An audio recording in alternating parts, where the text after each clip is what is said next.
Shalom, perkenalkan nama saya Yusni Mawatihia, Prodi Teologi 3C, NIM 2002-01076. Di sini saya akan memaparkan makalah saya yang berjudul Konsep Berpacaran yang Sehat menurut 1 Yohanes 4 ayat 19. Pertama, pengertian berpacaran. Menurut KBBI, pacar adalah kekasih atau lawan jenis yang tetap dan mempunyai hubungan yang berdasarkan cinta kasih, di mana berpacaran itu adalah bercintaan atau berkasih-kasihan dengan sang pacar. Adapun pengertiannya menurut para ahli, pertama, menurut Benokratis atau tahun 1996 menyatakan bahwa berpacaran adalah proses di mana seseorang bertemu dengan seseorang lainnya dalam konteks sosial yang bertujuan untuk menjelajahi kemungkinan sesuai atau tidaknya orang tersebut untuk dijadikan sebagai pasangan hidup. 2. Menurut Keynes tahun 1989 mengatakan bahwa pacaran adalah hubungan antara dua orang yang berlawanan jenis dan mereka memiliki ketertarikan emosi di mana hubungan ini didasarkan karena adanya perasaan tertentu dalam hati masing-masing individu. Dan yang terakhir, menurut Pendeta Gilbert Lumoindong dalam khotbahnya yang mengatakan bahwa sesungguhnya berpacaran itu adalah satu persiapan menuju pernikahan. Jadi orang yang berpacaran, intinya orang yang tersebut sedang mempersiapkan rumah tangganya dan masa pacaran itu menjadi masa yang paling penting untuk kelangsungan rumah tangga di masa yang akan datang. Kedua, konsep berpacaran yang sehat menurut Alkitab 1 Yohanes 4 ayat 19. Pada dasarnya, pacaran itu merupakan proses pengenalan antara pria dan wanita yang berada dalam rangkaian tahap pencarian kecocokan menuju kehidupan keluarga, yaitu pernikahan. Jadi, dapat kita simpulkan bahwa tujuan utama dari berpacaran ini adalah pernikahan, di mana dalam firman Tuhan dalam Kejadian 2 ayat 18 dikatakan bahwa tidak baik kalau manusia itu seorang diri saja. Aku akan menjadikan penolong baginya yang sepadan dengan dia. Kita telah tahu bahwa sejak awal Tuhan sudah menciptakan perempuan untuk menjadi penolong bagi seorang pria. Oleh sebab itu, baik pria maupun wanita harus mencari pasangan yang sepadan yang membangun hubungan yang baik dengan Allah maupun satu sama lain.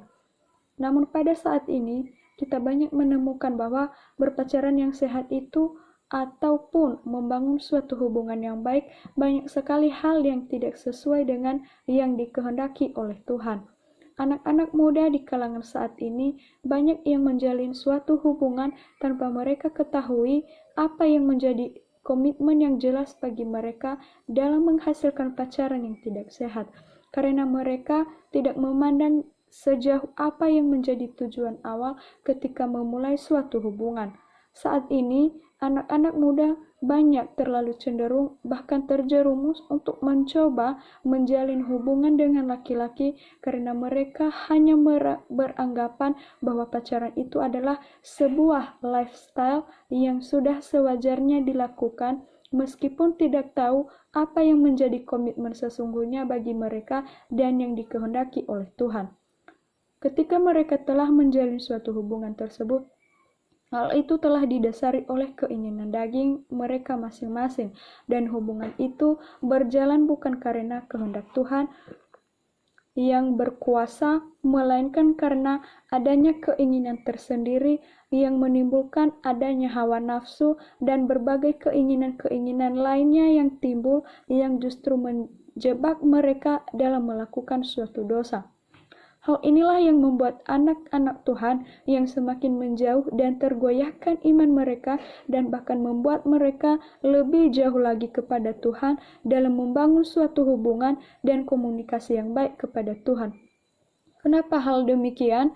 Karena mereka telah menimbulkan suatu dosa dalam menjalin hubungan tanpa kasih Tuhan dan yang terdapat dalam jiwa diri anak-anak muda remaja satu sama lain. dan juga tidak pernah lagi melibatkan Tuhan dalam perjalanan hidup mereka sebagai penuntun jalan bagi suatu hubungan yang telah mereka bangun.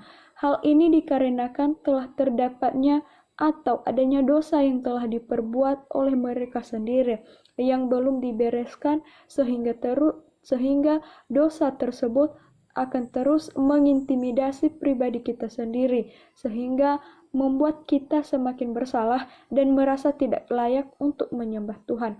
Namun ketika hal ini juga kita tidak inginkan untuk terjadi dalam setiap kehidupan kita, baik juga kepada anak-anak remaja yang saat ini, maka untuk itu kita harus menghindarkan semua hal yang tidak berkenan dengan pandangan Tuhan. Tetapi marilah kita menjadi seseorang yang harus berpegang teguh pada firman Tuhan serta memiliki keyakinan bahwa dalam Dialah penuntun jalan bagi kehidupan kita dan tidak pernah lagi sekali-kali bertoleransi dengan dosa. Sebab di dalam firman Tuhan 1 Yohanes 4 ayat 19 berkata bahwa kita mengasihi karena Allah itu lebih dulu mengasihi kita. Artinya dalam suatu hubungan yang baik harus kita saling mengasihi, memiliki kasih yang antara satu dengan lain sehingga hubungan yang dibangun berpacaran yang sehat itu dapat bertumbuh dengan baik dan seturut juga dengan kehendak Allah. 3. Pandangan remaja tentang membangun pacaran yang sehat. Dalam hal berpacaran, kita telah ketahui bahwa tujuan utamanya adalah untuk menuju pernikahan. Namun kita juga temukan bahwa ada banyak orang yang telah menjalin hubungan selama bertahun-tahun lamanya, namun pada akhirnya berakhir begitu saja. Dan ada juga yang telah menjalin hubungan selama beberapa tahun pula dan berakhir juga dengan sebuah pernikahan, jika memang sudah menjadi takdir bagi mereka. Namun hal ini juga tidak tertutup kemungkinan bagi anak-anak remaja saat ini yang menjalin suatu hubungan. Banyak kita temukan hubungan berakhir begitu saja karena berbagai konflik yang timbul dan juga berbagai kesalahpahaman yang ada. Secara umum juga kita temui bahwa ada banyak anak muda yang berpacaran di luar sana yang tidak sehat, yang tidak sesuai dengan kehendak Tuhan. Sehingga pada akhirnya ada pula yang pupus hubungannya di tengah jalan. Begitu juga dengan saat ini. Sudah sangat jelas bahwa banyak sekali kita temukan suatu hubungan yang tidak sehat itu, karena mereka itu kebanyakan terlibat dengan dosa. Namun dalam firman Tuhan berkata dalam Roma 12 ayat 2, "Janganlah kamu menjadi serupa dengan dunia, tetapi berusahalah oleh pembaharuan dirimu, sehingga kamu dapat membedakan mana kehendak Allah, apa yang baik dan yang berkenan kepada Allah yang sempurna."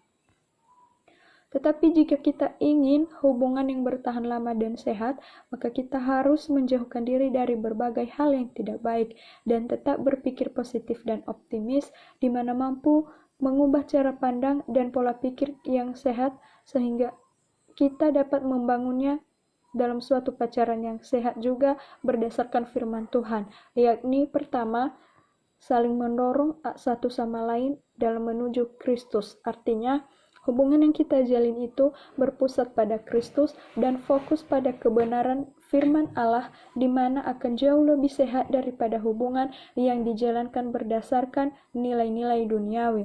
Menjauhkan diri dari hal perbuatan yang tidak baik dan saling mendukung satu sama lain dalam membangun hubungan cinta yang benar. Atau Ibrani 10 ayat 24 mengatakan bahwa, "Dan marilah kita saling memperhatikan supaya kita saling mendorong dalam kasih dalam pekerjaan yang baik."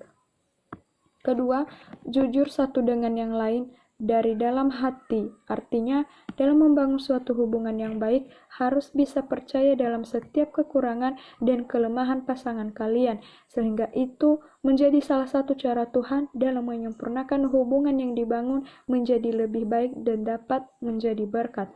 Ketiga, merawat diri sendiri, artinya dalam dua pasangan yang menjalin suatu hubungan mampu memprioritaskan diri dan juga menghormati Tuhan dalam diri sendiri dan menghormati Dia dengan layak. 4.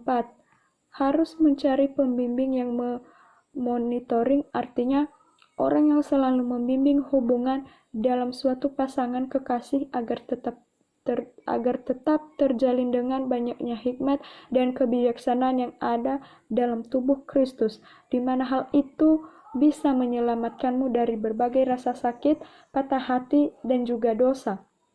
Dalam Amsal 13 ayat 20 berkata bahwa siapa bergaul dengan orang bijak menjadi bijak, tetapi siapa yang berteman dengan orang bebal akan menjadi malang. Keempat, prinsip-prinsip dalam berpacaran yang sehat. Adapun prinsip-prinsip dalam berpacaran yang sehat menurut Kristen yang dapat membantu kita dalam suatu hubungan, yakni pertama, kesetiaan, artinya hal ini dapat kita terapkan dalam setiap iman kita kepada Tuhan dan juga dalam setiap hubungan yang kita bangun. Di mana Galatia 5 ayat 22, tetapi buah roh ialah kasih, sukacita, damai sejahtera, kesabaran, kemurahan, kebaikan, dan kesetiaan. Kedua, memahami dalam suatu hubungan harus bisa saling memahami dan percaya. Dalam Amsal 3 ayat 5-6 berkata, percayalah kepada Tuhan dengan segenap hatimu dan janganlah bersandar kepada pengertianmu sendiri. Akuilah Dia di dalam segala lakumu, maka Ia akan meluruskan jalanmu. 4. Kasih, di mana inilah inti utama dari kekristenan, karena kasih yang sejati adalah kasih tentang bagaimana menempatkan kebutuhan orang lain di atas kebutuhan kita sendiri. Jika kita menginginkan kasih dalam hubungan kita, maka harus bersikap dengan penuh kasih, tidak egois, dan saling berkorban.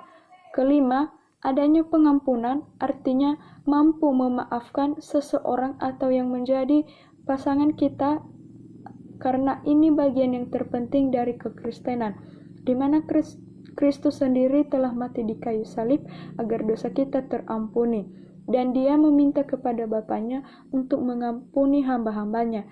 Dan inilah yang harus kita ingat dan lakukan, baik itu kepada pasangan kita sendiri maupun orang-orang di sekitar kita. Dari makalah ini dapat kita simpulkan bahwa berpacaran adalah salah satu cara yang membawa kehidupan seseorang yang bisa berdampak baik dan buruk bagi kaum remaja, baik itu laki-laki maupun perempuan. Namun pada dasarnya, pacaran itu merupakan proses pengenalan antara pria dan wanita yang berada dalam rangkaian tahap pencarian kecocokan menuju kehidupan keluarga, yaitu pernikahan.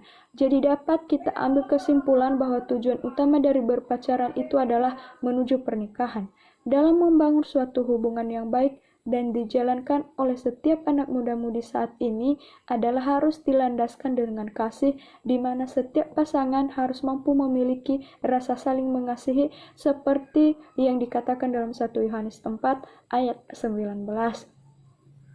Untuk itu jangan hanya kita mengikuti keinginan daging dan tidak memiliki tujuan yang komitmen dalam membangun suatu hubungan. Tetapi marilah kita saling mengetahui apa yang sebenarnya menjadi tujuan utama dalam membangun suatu hubungan itu, dan terlebih apa yang menjadi kehendak Tuhan atas terjalinnya suatu hubungan antara pasangan kekasih di dalam Kristus. Demikian saja pemaparan makalah saya. Semoga dapat bermanfaat. Terima kasih.